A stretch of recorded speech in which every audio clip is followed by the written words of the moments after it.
Well, that was cathartic. Woo! An early season statement win for the Tar Heels with a dynamic second half comeback. And oh, by the way, don't tell anybody. Shh, keep it really quiet because everybody doesn't know. Caleb Wilson just outplayed Darryn Peterson, baby. But shh, don't tell anybody. This is Tyler Hansbrough, and you're listening to Locked On Tar Heels. You are Locked On Tar Heels, your daily podcast on the UNC Tar Heels. Part of the Locked On Podcast Network, your team every day. Hey there, what's up? It is Friday, November 7th, 2025. A night we've been waiting for a long time since this series was announced between Carolina and Kansas. And oh, baby, did the Tar Heels come through. Welcome into the Locked On Tar Heels podcast, the only daily North Carolina show out there. I am your host, Isaac Schade. You're joining me at the place to get your number one Tar Heels content every single day. It's all part of the Locked On Podcast Network. By the way, just announced Locked On is now the number one podcasting company in the world. You're here with us. It's the best place to be. Special shout out to all you everydayers, all the members of the Locked On Tar Heels Discord, and of course, our everydayers. You guys, let's dive in. Carolina knocks off Kansas 87-74. The Tar Heels are 2-0 on the young season, but not all those games are created equal. Ken Palm has already refreshed Carolina up from 30 to 22nd, 17th in offensive efficiency, 41st in defensive efficiency. Therapy session? No, sirree, Bob. This is a party, and that's what we're going to do here tonight. And here's how superstitious I am in a go where you go, do what you do sort of way. My sweet wife, sweet Miss Maggie Schade, is off at church at a women's conference right now. And poor girl, I think this means she's going to have to find a women's conference to go to literally every game Carolina plays this year, because that's what happens. I'm that level of superstitious. Carolina ends their 5-game losing streak to Kansas, starts a new one. First ever visit for Kansas to Chapel Hill. And as I said on today's show, we were terrible hosts, making them think they had something in the first half. And then Carolina shut the water off. By the way, quick look aside from basketball, massive congrats to Aaron Matson and the field hockey team for their 9th straight ACC tournament championship. Great stuff there. If you are new to our live postcast, here's what we do. We're just going to have a bunch of takeaways from this game. Some of them just in the nitty gritty of the game, some of them big picture takeaways, some of them player specific, scheme specific, whatever it is. Later on in the show, we're going to get to your comments and questions over in the chat, which has been blowing up already. Thanks for being here with us. Let's dive right in. Big picture, let's start there. I cannot state how critical of a non-conference victory this is that is going to have staying power all season long. I talked a couple days ago about Carolina having 4 swing games in the non-conference schedule, 9 games that they quite frankly should win, 7 bye games, plus St. Bonaventure. They should win that one, and an improved Georgetown team, but Carolina should win that. That leaves this game, Michigan State, Kentucky, and Ohio State. What this win does is takes a lot of pressure off those 3 other games. Yes, you still want to win every single one of them, but it means now that you've bought yourself some margin from a success of the season standpoint, from an NCAA tournament selection committee standpoint, all of that. This win is massive, and it's going to have staying power from tonight, November 7th, all the way through Selection Sunday. And this win is not just a win that's about getting into the tournament. This is a win that helps determine seeding in the tournament. That's what Carolina just achieved with the win of this nature. And obviously, you don't want to look too far ahead to Selection Sunday, but I'm telling you right now, this win will matter in every conversation they have about Carolina's resume. This is going to go on best wins for the Tar Heels. And you think about this as well. Obviously, the net stuff isn't out yet. That's a little bit later in the season. So this isn't officially a quad 1 win, but this is going to be a quad 1 win because this Kansas team is going to be great. It's just that Carolina appears to also be great, and that is great news for us. Because think about last season or Coach Davis's first season in 2022, where Carolina is scratching and clawing, trying to find a quad one win late in the season. They're not going to have to worry about that because they just got it tonight. Number 2, it is cliche, but it is true. It was the best of halves. It was the worst of halves. This was a tale of two halves. At halftime, I don't know that things could have felt more crud as this last year all over again. At halftime, Carolina trailed 37-29. The Jayhawks led Carolina 17-2 in points off of turnovers. Carolina had committed 10 of them. The Tar Heels got what they want. One of the things I talked about is you want Kansas to shoot. You don't let them beat you inside. Let them shoot. And for the most part, they got that. Kansas was 2 of 10 from 3 at half, other than Bryson Tiller, who was somehow 4 of 4. We didn't account for him, and he lit it up. And meanwhile, Carolina themselves was just 3 of 15 from deep, and weirdly, in a very un-Carolina-like thing, all 3 of those were from front court players, 2 from Henry Vesar and the 1 from Zayden High, that step back to tie it at 22. Bonkers kind of stuff. And at that point as well, I also wrote down and talked about in my notes, look, one of the things I was worried about, I talked about this earlier in the week as well.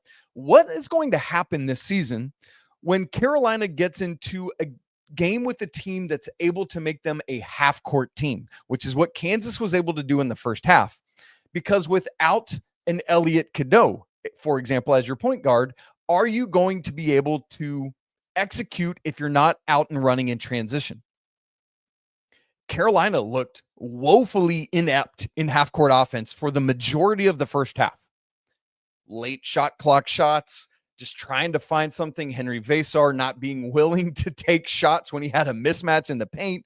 Whatever it was, Carolina looked inept. The lack of a playmaker was glaring. I liked how Trevor Marks said it on Twitter. He said, heading into the season, there were questions and concerns over whether or not UNC had a bona fide primary creator on the roster, and if the team opted to play through the front court to mitigate any of those concerns. How would the half-court offense look playing against physical defenders who could bump Carolina's players off their spots? Valid concerns, it seemed like at half. But oh my. Like the thing was, the front court had done great. Caleb Wilson and Henry Vesar at halftime were a combined 8 of 11, but everyone else was 2 of 19, you guys. Neither Kyan Evans nor Jaron Stevenson had scored at the half. And I said, we need more from the guards. And boy, did Carolina get it in spades in the second half. The second half, Carolina, let me just give you some stats of what the Tar Heels did in the second half of this basketball game. They shot 24 of 36 from the field. That's 66.7%. It was higher than that. Obviously, it tapered off a little bit at the end. 5 of 12 from 3. That's 41.7%. They started like 4 of 6. They were 5 of 8 from 3 at one point. The points per possession, like you're doing good if your points per possession is 1. Carolina got up close to 2 points possession in the second half, finished the second half at 1.706. I mean, what Carolina did coming out of the locker room, they had that initial 8-2 run, and then and then 10-2, and it was just off and running. By the time that run was extended and over, Carolina started the second half outscoring Kansas 29-9. It was 58-46 at that point, and then that was on the Caleb Wilson to Henry Vesar reverse alley-oop, and oh my goodness. And then Carolina just kind of maintained down the stretch because they were capable of doing that. And that's what it needed to be. Tale of two halves. Absolutely. All right, here's where we got to go to next, and then we'll take our first break. All anyone wanted to talk about in this game was the freshman matchup. Absolutely. Caleb Wilson, Darryn Peterson, this is going to be electric. But can we be honest that maybe outside of Tar Heel people, most of the national media, all of their storylines, all of their talking points were like, Darryn Peterson is that dude, and Caleb Wilson might be able to sniff him a little bit, but ain't going to come close. I heard takes like that all week leading up to this game, including today. And boy, are their receipts littered all over Twitter, and I hope you all out there go find them and call them out. Because Caleb Wilson just outplayed Darryn Peterson. And that's not because Darryn Peterson played poorly. Darryn Peterson had a phenomenal basketball game. It's just that Caleb Wilson was better. and did more. And I get it. Caleb was at home. Darryn was on the road. Fine, whatever. But Caleb also has more around him. Carolina, hear me say this. Everyone made such a big deal about $14 million. And what is it bought for you? I don't think it's bought much. No. Carolina is a better and more talented team than Kansas is right now. Book it. Carolina might lose some games. Kansas might win some games. Carolina just proved it to you in the second half of this game. I don't care what the price tag was. It's worth every penny if you're going to get performances like that second half. Here's what Caleb Wilson did in this game. 24 points on 9 of 12 shooting, 6 of 9 at the free throw line, just 1 3-point attempt again. I love that he's not settling for threes, man. That's so savvy and next level. 7 rebounds, 4 assists, just 1 turnover, and 4 steals. Are you kidding me, Caleb Wilson? Had 7 dunks the other night, had 4 more by my in-game count tonight. That's 11 dunks through his first 2 games as a Tar Heel. And that's all well and fine and good. But you know what really matters about Caleb Wilson in this game? The most talented NBA prospect on your roster is diving on the floor for loose balls. You don't see that all over the country. You're not going to have guys doing that, but that's what this young man is doing. Carolina has an absolute gem. And look, Darryn Peterson is great. And again, I said, I mean, some of the shots he makes, his ability to get out and go is phenomenal. But what we're going to have to talk about here in a moment is just how good Seth Trimble was on him in this game. Despite the fact that Peterson got his, Seth took care of Peterson about as well as you could do and also did well for himself. That's where we're going to coming up here in just a second. Right after I tell you about DoorDash. You guys, the weekend is here. It's time to look back and crown this week's MVP on Who Delivered, powered by DoorDash. Just like you can win every Saturday with DoorDash Streaks, saving more every time you order, this player delivered when it mattered most. Let's break it down. We just talked about him, and it's Caleb Wilson. And here's why. Carolina's played 2 official games, but they've played 4 games against an opponent in a different jersey. BYU, Winston-Salem State, Central Arkansas, and now Kansas. In all 4 of those games, Caleb Wilson has scored 20 points. He's not yet gotten a double-double in the regular season, but had a double-double in both those exhibition games. But the way this dude is filling out a stat sheet at a wildly efficient level, like 24 points, and he didn't need 20 shots to get there, right? Again, how many shots was it? Just 12 shots from Caleb Wilson. How many fouls did he draw? 9 or 10 fouls in this game. This dude is on one right now. When the pressure is on, Caleb Wilson comes through, no hesitation, no delay. He is not a freshman. And if you've been watching, obviously it's not a fluke. Caleb Wilson is on a streak.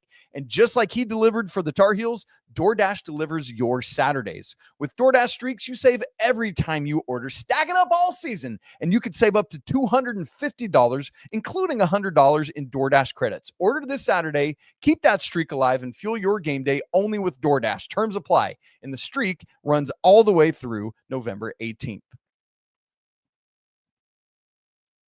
Okay, guys, here's where we're going to go next. As we're continuing to talk, for those of you watching in real time, what's up? Glad you're here. I'm going to pull up the box score in case you want to check that out.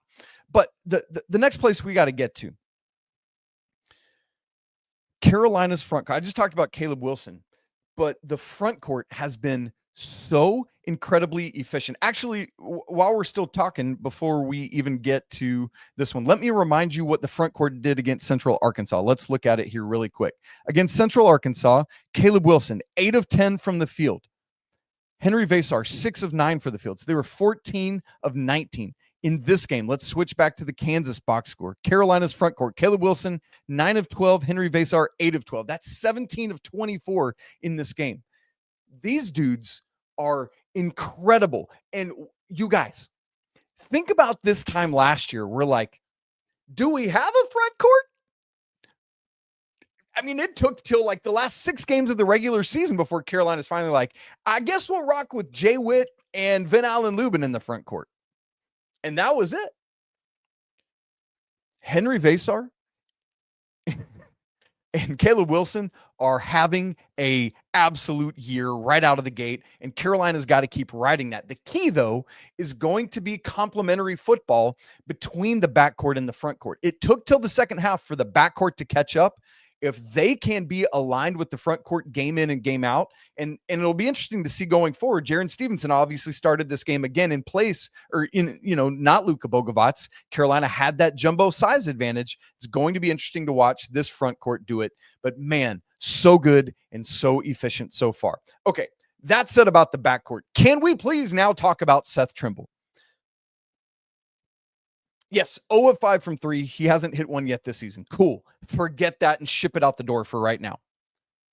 Seth Trimble's job tonight was to stop Darryn Peterson from scoring 87 points. And I say that only kind of tongue-in-cheek. Darryn Peterson finishes very good, y'all. 22 points, 8 of 14 from the field, 3 of 5 from 3, 3 of 5 at the free throw line, 3 rebounds, 3 assists, 3 turns, a block, and 2 steals. I mean, the dude is great. But had foul trouble in the first half. And then in the second half, I didn't feel like, I don't know if it was more cramping or what, but I expected him to play like 20 minutes in the second half. He played 15. And so that's a good box score. Like, let's not mince words here. Darryn Peterson is as advertised. But like, without veteran Seth Trimble on him, Darryn Peterson probably goes for 30 to 40 points in this game. And I kid you not, I'm not exaggerating. That's what Seth Trimble helped avoid. And oh, by the way, while it was a fine first half for Seth, here's what Seth did in the first half. 4 points on 1 of 6 shooting, 0 of 3 from 3, 2 of 2 at the free throw line. Has he missed a free throw yet? He was 4 of 4 the other night. What was he for the game? 3 of 3. I think Seth is 7 of 7 at the free throw line. Announcer's jinx. I just did that to him. Anyway, first half, Seth Trimble, 4 boards, 1 assist, no turns, no blocks, no steals. Then in the second half, Seth went nuts. 13 points on 6 of 11 from the field, 1 of 1 at the free throw line, 4 more rebounds, 2 assists, just 1 turnover. Again, did that while doing everything he did on Darryn Peterson. Seth's athleticism took over the second half of this basketball game. We saw kind of our first continuation situation. Seth had that kind of rise up jumper, finished it off with the and one as part of Carolina's big run. Really, really impressive. Kyan Evans, we talk about the backcourt catching up. Kyan Evans in the first half. Let's talk about that. 0 points, 0 of 4 from the field, all of which were 3-point attempts, 1 board, no assist, and 2 turnovers in 15 first half minutes. But look at how it changed in the second half. Kyan Evans, 12 points, 5 of 7 from the field, 2 of 3 from 3, 1 board, 3 assists, no turnovers, and 2 steals. That's what Carolina needs from him. One of the things I talked about in the what to watch for this game is how is Kyan Evans, great performance against Central Arkansas. I gave him an A+ earlier in the week. But I said now he's got to do it against Kansas. Can he? We'll find out. Through 20 minutes, not good returns. But whatever, whether it was Marcus Page talking to him at the half and saying, look, Kyan, we need you to be a dude. And boy, was he in the second half getting it going. Again, 12 points, 5 of 7 from the field, 3 assists, no turns. I will take that every day of the week, and 2 steals. Kyan Evans, yes, sir. Way to be a guy. That's what we need from you every single night. Obviously, the big defensive concern was Darryn Peterson. We already talked about that, and Flory Bidunga. That the bookends. That was the concern for Kansas. They had both scored over 20 in their first game, and I was concerned about how Henry Vasar would be able to do against Flory Bidunga. Flory in this game had some stuff, but wasn't awesome. 8 points on 4 of 9 shooting, 7 rebounds, 2 assists, a turn, and a steal in 35 minutes. Again, scored 20 the other night. He was 4 of 9. That's efficient. I would take that if I'm Bill Self. But if I'm Bill Self, I don't want him only getting 9 shots. I want Flory Bidunga getting somewhere between 15 shots. I want him cleaning up around the rim and doing all that stuff. He did not. Just 8 points. That's a win for Carolina's front court, not just offensively, but defensively as well. We already talked about it. It's insane how different things looked in the second half when Carolina cleaned up the turnovers. They came out and blitzed the second half, and that's what it had to be. If Carolina had continued as they did in the first half, they were not going to win this basketball game. They were just giving points away. And when they cleaned it, and that's the other thing about Kyan Evans. This dude has his own internal shot clock. He's just running. He's not going to let anybody speed him up. Just cruising, shifting, trying to knife his way through. There was a play where a great seal by Henry Vasar allowed Kyan Evans to get from the left of the lane to the right and just get a little layup.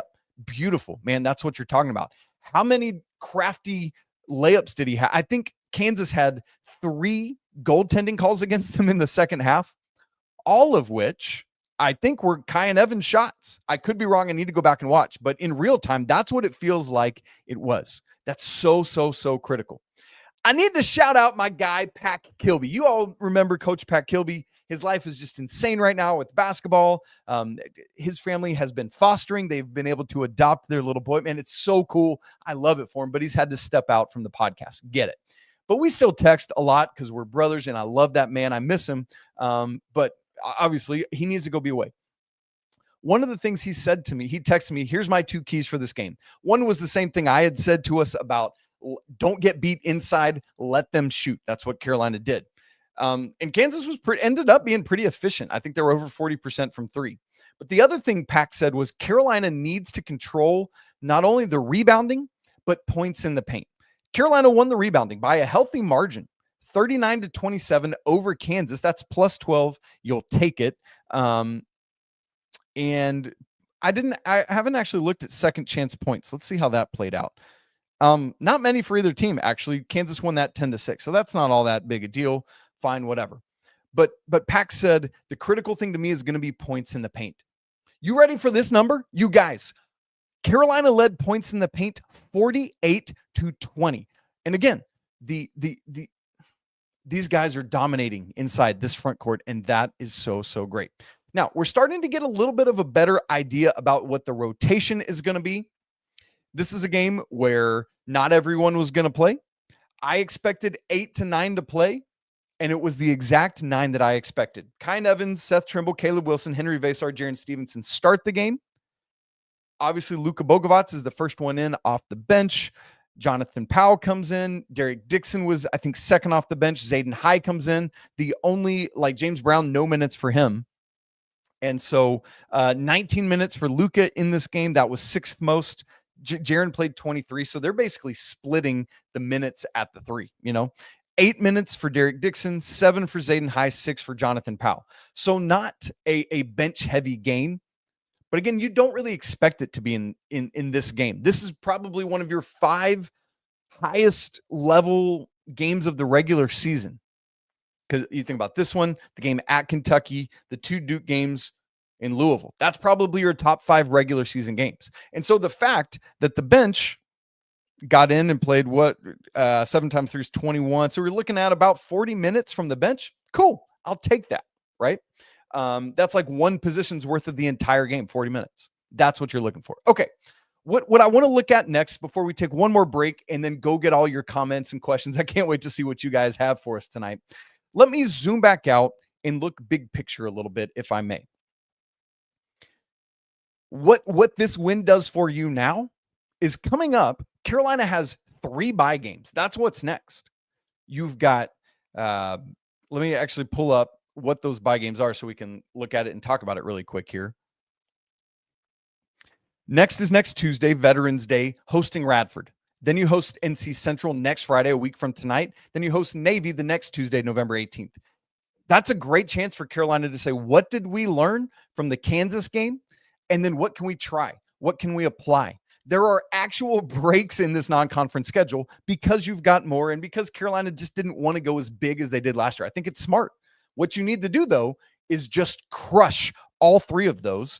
And then that should lead you to be 5-0 heading to Thanksgiving week and Fort Myers tip-off when you play St. Bonaventure, which is a game. Again, St. Bonaventure is a good A-10 school, but a game Carolina should win by double-digit points, 15-20. And then that sets up, you're probably 6-0 heading into a matchup with Tom Izzo and Michigan State on Thanksgiving Day. So essentially, you've got kind of 4 games to ramp up from here to being ready for Michigan State. And you remember how close that game was last year in Maui. Seth Trimble hit that 3 to send it to overtime. Carolina probably wins if Elliot Cadeau hits a layup at the end of regulation. Carolina is looking for a measure of revenge in that game, and boy, do I hope they can get it. So where we want to go next is looking at your comments, your observations, your questions. Can't wait to hear what you guys have in store. We're going to head there in just a second. Right after I tell you all about Supply House. When the opening whistle blows on a new repair, toot, toot, get your crew moving forward with Supply House. Order today and see parts on your doorstep tomorrow. Over 280,000 plumbing, HVAC, and electrical items from the most trusted brands in the business. Their real-time inventory and honest lead times keep you from punting projects, while their industry-leading customer service always has your blind side covered. You need parts fast for a project? Great news. Supply House has next-day delivery. Talk about a game changer. They've got it. They've also got part finder tools and 3D schematics that can save you hours on jobs when every minute matters. Their Trademaster perks like priority shipping, dedicated support, it's going to make the whole process smoother for you. So join that program today. Get a dedicated support line, other perks. Visit supplyhouse.com to sign up for free and use promo code SHCollege5 for 5% off your first order. Again, that's supplyhouse.com. Real people, real service.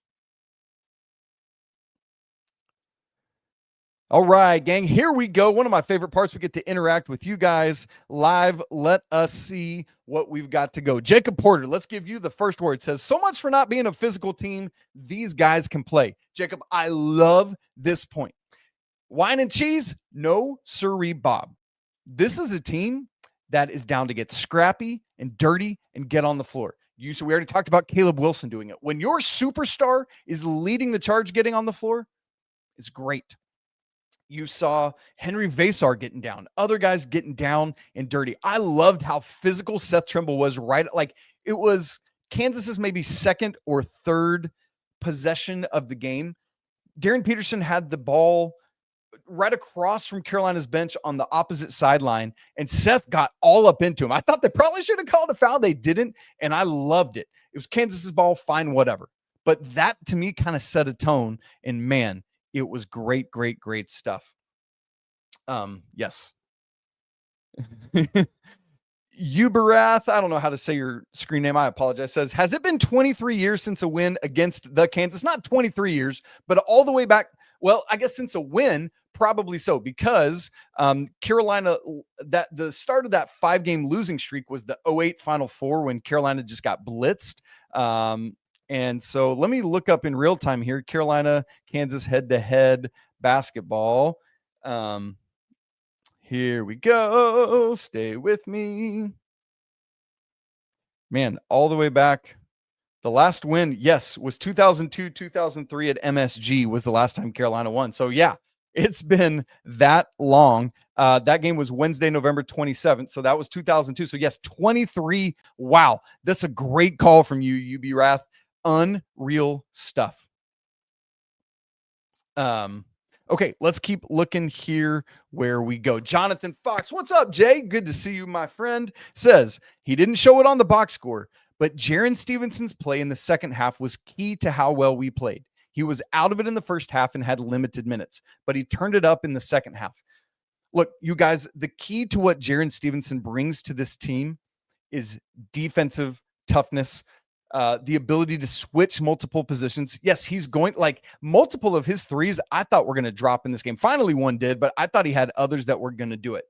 But man, his ability to mix it up, get in there, and do what he needs to do is critical. So yes, if you're a box score watcher, you're not going to see all the ways that Jaron Stevenson contributes to winning basketball, but he does in a big way.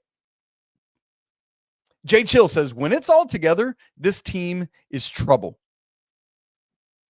And that's the thing. You guys, this is the second game of the season, and Carolina just did what they did in the second half. They also did what they did in the first half. So both dichotomies of that, and I recognize I'm doing 6-7 in real time. Dadgummit, my kids are probably going to be like, Daddy, 6-7, whatever. Okay, fine. Carolina is still working Luka Bogavac into the lineup. He had a crafty layup and a 3 in this game. Great stuff from him. But it's going to take some time. Like, I love, like, Derek Dixon didn't do a ton in this game, but I love the fact that, what was it, 8 minutes that Derek Dixon played? Yeah. And again, didn't really do much. No points, didn't even take a shot, had a rebound, no assist, and 1 turnover. But 8 minutes against Kansas, that's what you want to see from that. And so remember, Carolina's building towards something. It's not about wins right now, although it was great to get a win. It's about setting up this team. Like, Derek Dixon getting those 8 minutes tonight is going to pay massive dividends at Rep Arena. It's going to pay massive dividends in tournament play, all of that kind of stuff. That's what we're talking about. Multiple comments from people. Let's get the one from Michael Holbrook here. But multiple people saying things like this. Kyan Evans is a fantastic floor general, never bothered by Kansas pressure. He was so calm, cool, and collected. One of the things I thought Carolina struggled with early is they were settling for some of those threes. And that was what I was talking about earlier, where Carolina, the half-court offense was just all out of sorts. They couldn't find what they needed to find, and they were settling for a lot of threes because they were unwilling or unable to get it in the post and finish. And then Seth had to take late shot clock threes and things like that. And as Kyan became the aggressive floor general that Carolina needed in the second half, that's where this game was won in massive part. Because he's aggressive when he needs to be, but even still looks so incredibly under control as he does so. And that's what's good. Derek, what's up, Derek Thiessen? He says, I've been saying it the last couple weeks, the defense will keep us in every game. And that was certainly the case in the first half. Yes. How critical was Carolina's defense in the first half of this basketball game? When you have a defense that is highly capable, it doesn't matter if you have a horrid offensive first half like Carolina did. It puts you in position to be able to find a win when the offense does figure it out, as it did in the second half. And the good news is that the defense didn't go away as that happened. Yes, Kansas had a good shooting night from the field, but Carolina really caused it. As you look at Carolina going from not taking care of the ball to taking care of the ball, Kansas went from a first half where they had 6 turnovers to a second half. So they were pretty even. Both. Carolina forced 14 turnovers. So actually, when you look at it, when it's all said and done, Kansas was the team that committed more turnovers in this game. And Carolina, it wasn't just passive. I think Carolina was just, 9 steals for Carolina in this game. They had 13 the other night, 9 steals against Kansas. Man, I can live with that every day of the week. Kenneth Wilkins says, this will go down as one of the most memorable teams in history. Mark my word. So versatile, play defense, and the effort is there. It's easy to fall in love with this team. Gosh, Kenneth, if you are speaking that into existence and that's going to be a real thing, let's party. I'm not ready to go there yet, but man, the potential is there, right? Tyler Hansbrough said it on this show 2 weeks ago. He said, if Caleb Wilson finds his ceiling, which he is doing thus far, this team has Final Four potential. So you know what, Kenneth? You might be onto something here, and we might need to all get on board with you. Derek, let's go back to Derek, because this is a really interesting point from him. He says, let me get a drink of water, guys. Excuse me. In my opinion, that's the biggest early season win in the Hubert Davis era and one of the best second half performances I've seen from his teams. I'm going to have to go back and think through the first 4 years. Is the biggest early season win prior to this the Tennessee game 2 years ago when Carolina was a 1 seed? The funny thing about that is it was flip-flopped. It was the first half of that game when Carolina blitzed Dalton Connect in Tennessee. In the second half, they made a push. It seemed that was the good thing about this thing. It was the first half where it seemed in doubt. But in the second half, when Carolina went on the run, I don't think, let's look in real time. I don't think Kansas ever got it back to single digits after Carolina pushed it out. So I'm in the second half. I'm looking at the scoring. Carolina gets it to 10, 12, 10. Okay. Kansas cut it back to 7, 9, 6, 8, 6, 8, 10. All right, so Carolina pushes it out to 10 with 9:34 to go. That was when Seth had that continuation and 1. From there, for the final 9.5 minutes of the game, yes, Kansas never got it back to single digits. So Carolina just led Kansas by for the final 9.5 minutes of this game by double digits. And so, Derek, I'm going to go back and look at this, man. I want to get this, and we'll talk about it on the Monday show, but you very, very well may be right. And part of that, I think, is the context of thinking about everything that's at stake.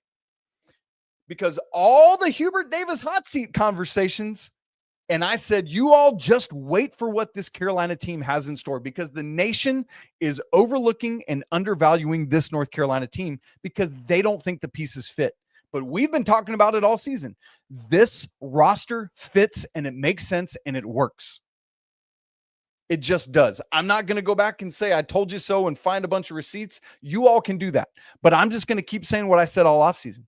This team is going to be in good shape. And Hubert Davis' job is going to be safe and fine. So this puts Carolina back in the national narrative.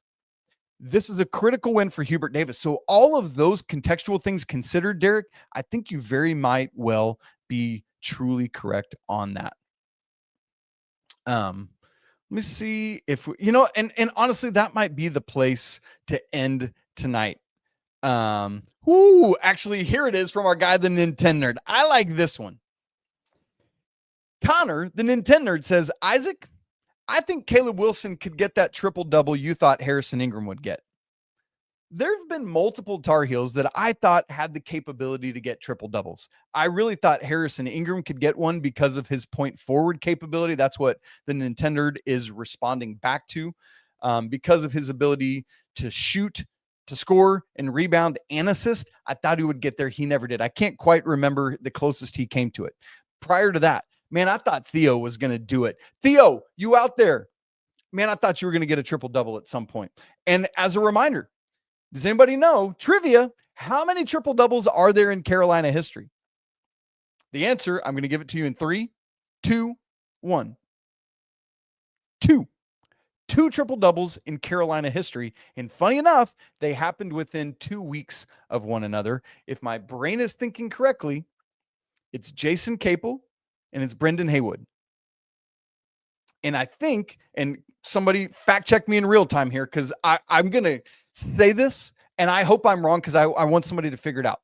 I believe Brendan's was points, rebounds, and blocks, and Jason's was points, rebounds, and assists, or assists. Yes. Somebody please go fact check me on that, because I don't want the record to be incorrect. So the Nintendo Nerd, I think you could very well be onto something here. Let's remind ourselves of what Caleb has done in each of these first 2 games. Let me pull back up the Central Arkansas box score one more time. Caleb Wilson in that one, 24 points, 7 rebounds, 4 assists. Tonight against, that was tonight's against Central Arkansas. It was 22 points, 4 rebounds, 3 assists. So he's going to have that kind of thing every night. And steals could be a possibility too, because didn't he have 4 steals tonight, Caleb Wilson? That doesn't show up on the mixed box score there. Apologies. Let me go back and look at that really quick. Stand by, everybody. Caleb Wilson, 4 steals. So, I mean, Connor, like, there's something to that, and he very well could. All right, you guys, there's a lot more to say on this game, clearly and obviously. What we're going to do is we'll get back to that on Monday. What I want to say now is this is a massive win for Hubert Davis. Congrats. I also want to say tomorrow, Carolina hosting Stanford in Kenan Stadium. A massive opportunity to get a 2-game winning streak in the Bill Belichick era. We will be live right back here on YouTube and elsewhere after that, so make plans to join us tomorrow after the football game for that. And then on Monday, we'll be right back at it, breaking down what's happened this weekend and looking ahead, because Tuesday, Carolina is right back on the court, and it'll be great stuff there. You guys, do you feel a weight lifted off your shoulders? I do. I have had nervous energy all day, right? Like, my job is to cover this team. But what I love that Locked On asks us to do as hosts is to lean into the emotion of the moment. So I love that I get to do that. And I love that I get to cover a team that I've grown up cheering for. So while I have to try to cover it, like, objectively, speak critical things when Carolina needs to be critiqued and praise when they need to be praised, the fan in me is also part of it as well.